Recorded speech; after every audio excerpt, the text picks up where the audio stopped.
बिस्मिल्लाहिर्रहमानिर्रहीम। लाखों करोड़ों दुरूदो सलाम मोहम्मद मुस्तफ़ा सल्लल्लाहु अलैहि वसल्लम और आले मोहम्मद पर। मैं हूं मर्दराज गोंदल। बड़ी खबर सुप्रीम कोर्ट से इलेक्शन के हवाले से, चूंकि मैंने आपको कहा था कि अगर आइन से निकलेंगे तो ही इलेक्शन मुलतवी हो सकता है, लेकिन ये इलेक्शन कौन मुलतवी करेगा? जजेस बिल्कुल नहीं करेंगे। क्या जजेस चाहेंगे कि जस्टिस मुनीर के नाम से जाने जाएं?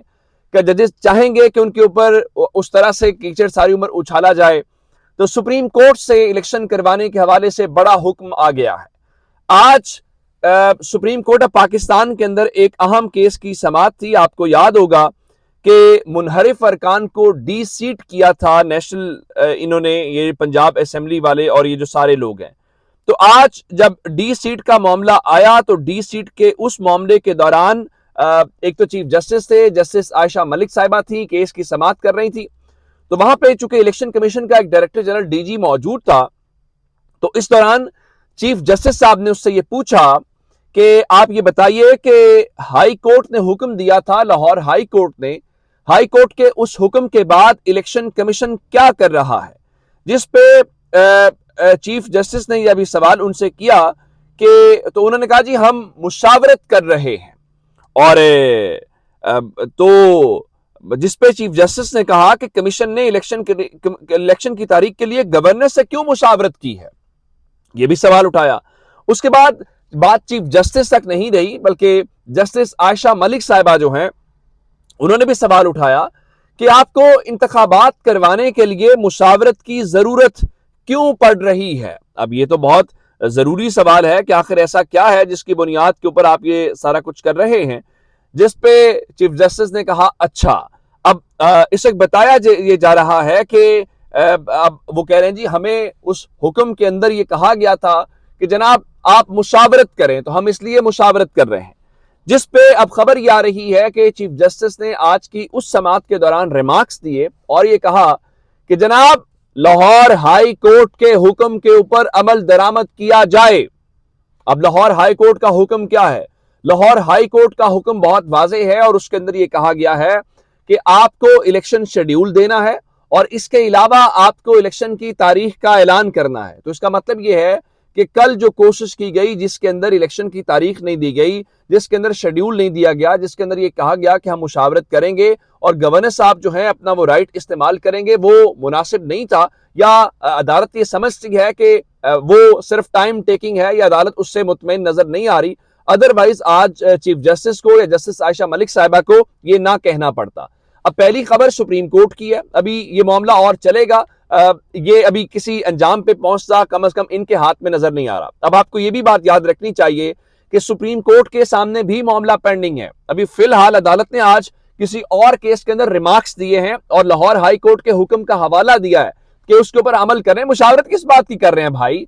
दूसरे नंबर के ऊपर जो पिटीशन उनके सामने है उसको मुकदमा नंबर अलॉट हो चुका है और किसी भी वक्त तहरीक अगर उसके अंदर कोई और पिटीशन आती है या Islamabad high court bar association ही कहती है, तो अदालत 1 मिनट लगाएगी और समाज जो है उसके लिए उसको मुकर्रर कर देगी। यूं अदालत का ये जो काम है वो हो जाएगा। अगले नंबर के ऊपर आपको एक और बात याद रखनी है कि चीफ जस्टिस उमर अता बंदयाल साहब की और chief justice Lahore high court जो है अमीर भट्टी साहब की, उनकी एक मुलाकात भी हुई थी जस्टिस जवाद हसन के फैसले से, जिससे हमें समझ ये आ रही है कि कोर्ट का माइंड क्लियर है।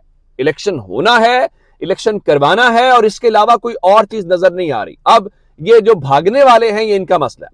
अब ये तो हो गया सुप्रीम कोर्ट का मसला। दूसरे नंबर के ऊपर लाहौर हाई कोर्ट के अंदर भी आज शहरी मुनीर की दरखास्त के ऊपर तौहीन अदालत की कार्रवाई हुई और तौहीन अदालत की उस कार्रवाई के अंदर अदालत ने इलेक्शन कमीशन को हुक्म जारी कर दिया है और जो ऑर्डर जारी किया है, मैं उस ऑर्डर जारी करने के मुतालिक आपको फर्दर जो डिटेल्स है वो आपको बताना चाहता हूं। एक बात, आज अदालत ने उस क्या कहते हैं कि दरखास्त गुजार थे, उनसे ये पूछा कि आपको जल्दी किस बात की है।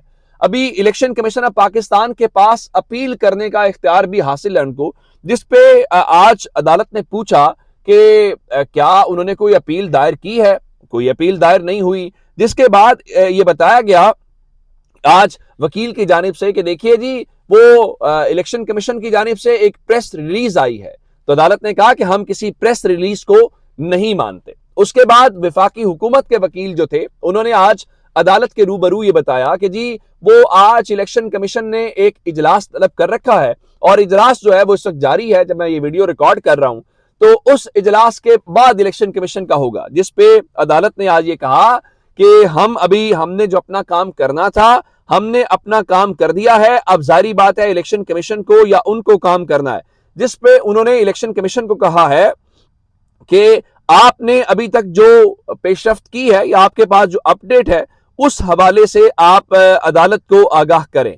जिसका मतलब यह है कि अब लाहौर हाई कोर्ट भी अपने हुक्म के ऊपर अमल दरामद करवाती हुई नजर आ रही है और फिलहाल वो कोई उस लिहाज से जिसको ये कहना चाहिए कि वो कोई जल्दबाजी के अंदर नजर नहीं आ रही, जिससे हमें एक चीज महसूस हो रही है कि लाहौर हाई कोर्ट हो या सुप्रीम कोर्ट हो, वो दोनों इस मामले में कोई डिले करते हुए नजर नहीं आ रहे। और आज की इन दोनों डेवलपमेंट्स के बाद कम से कम ये हौसला जरूर हुआ है कि चीफ जस्टिस ने कम से कम ताकतवरों के सामने बंद बांध दिया है, क्योंकि इलेक्शन जो रोका जा रहा है वो इलेक्शन जारी बात है किसी की ख्वाहिश के ऊपर है। आजकल वो सोहेल बड़ाई साहब कह रहे थे कि एक डॉक्ट्राइन भी है।